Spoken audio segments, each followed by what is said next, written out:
Hey guys, Ezekiel Gentle here. Just wanted to provide a follow-up to the Christianity video and why I left slash deconstructed. And at this point, I don't even know that that's how I would describe it, but this is a follow-up to that, so stick around.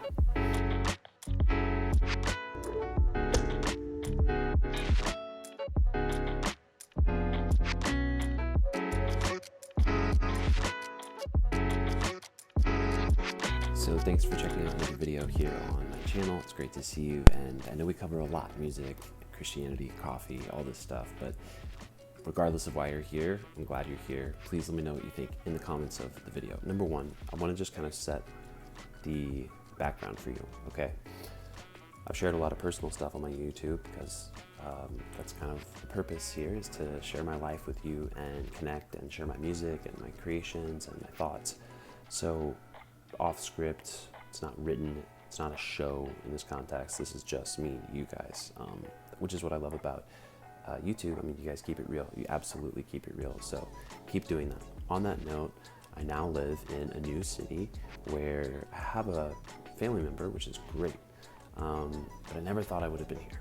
Okay, so the reason I'm here is a relationship dissolved. A relationship that I had invested in ended up not working out. And it caused a lot of questions. But if you know, from a few posts ago, my first video about leaving Christianity was way before that. It was 2021.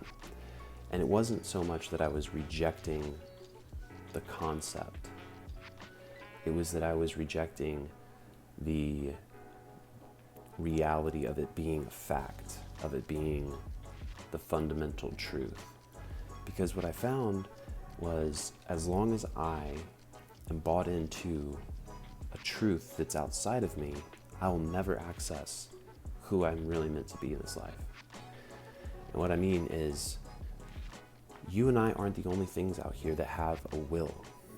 Now, our willpower is extremely strong, and it's one of our biggest strengths as humans, is our ability to decide, I'm going to do something and I'm going to use all my force of will to make this thing happen.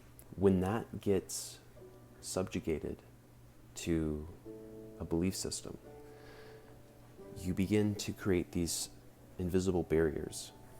I'm not going over there because I believe all these things. I'm not going over there because I believe all these things. Now, notice I'm not saying faith. Belief and faith are different.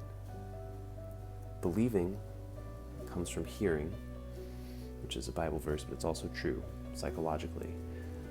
Faith is something that you actively experience and commit.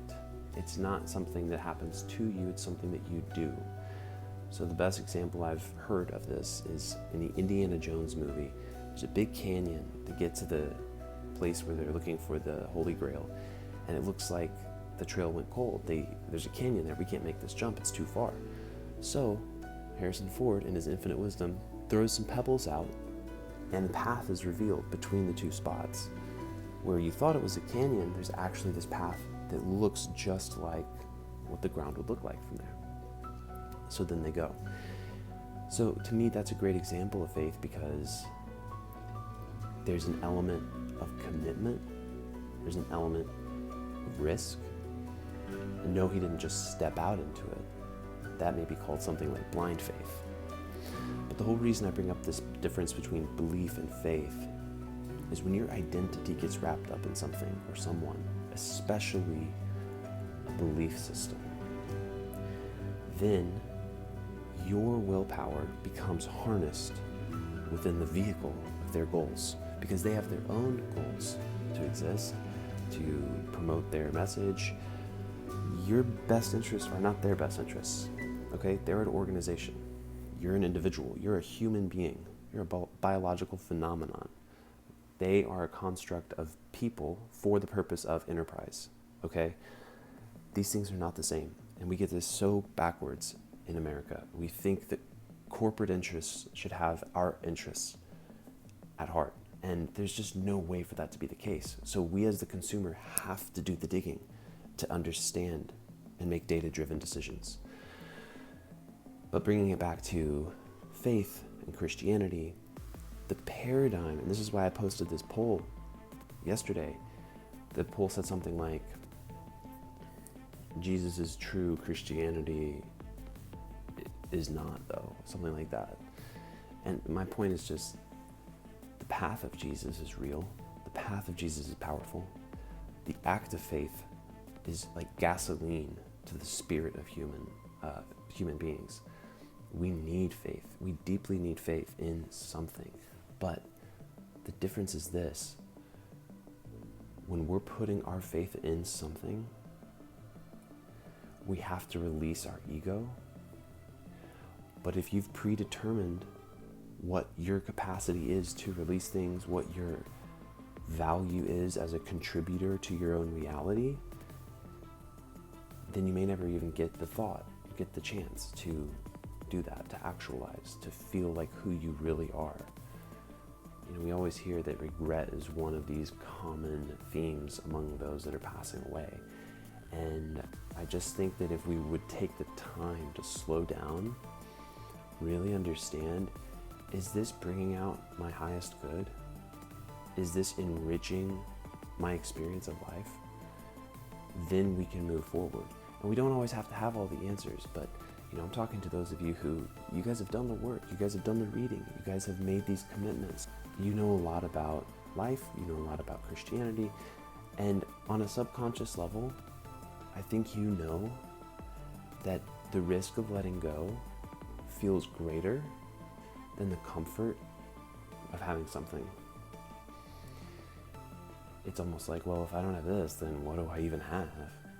It's like there is no alternative. That's the feeling. But that's exactly where we have to go to figure out who we really are. Because until we go there, we will constantly allow our shadow self to emerge without our management, our control. It'll actually be controlling us. We won't be controlling it. And you can Google shadow, you can Google owning your own shadow. We need to be integrated. We need to have our mind, our emotions, and our will all integrated into one. Yes, Christianity is a great package that does that, and I'm not saying don't be a Christian. I'm not saying don't be a Muslim. I'm just saying this. Your faith better be your own, because otherwise it's going to bite you in the butt. Okay? I hope this helped. Please let me know if it did. I want to create more of a positive environment on here, a more positive dynamic, and my goal here is never to get people away from their belief system. My goal is to help people understand what is their true belief and what is inherited, what is not. What did they just pick up somewhere because of an experience and that became how they see the world? We've got to really look within to be able to shed these layers of our perception that aren't serving us. And again, notice I'm not saying leave your relationship with God, leave your religion. I'm specifically talking about what are you taking for granted mentally as truth that is not actually supporting you in this world, okay? I'm not going to go into the specifics in this video of what that might be. An example would just be a core belief. A core belief that you have about yourself that's informed by an outside system should be in question with every other core belief you have. Well, why do I believe this about myself, about the world? I believe it because of X, Y, and Z. Oh, is X, Y, or Z true? Well, it's true to the extent that I'm faithful to this. Okay, what if it wasn't true as a thought experiment? Well, then in that case, this core belief actually would be different. I wouldn't have this belief. I would actually feel really confident, really good about myself, really happy to be alive, really engaged in everything around me. You see where I'm going with that? So again, respect to all the church leaders who are real and authentic and are not doing bad things. You know who you are. But if you're a church leader who's legit, I respect you. I respect you, and I always have.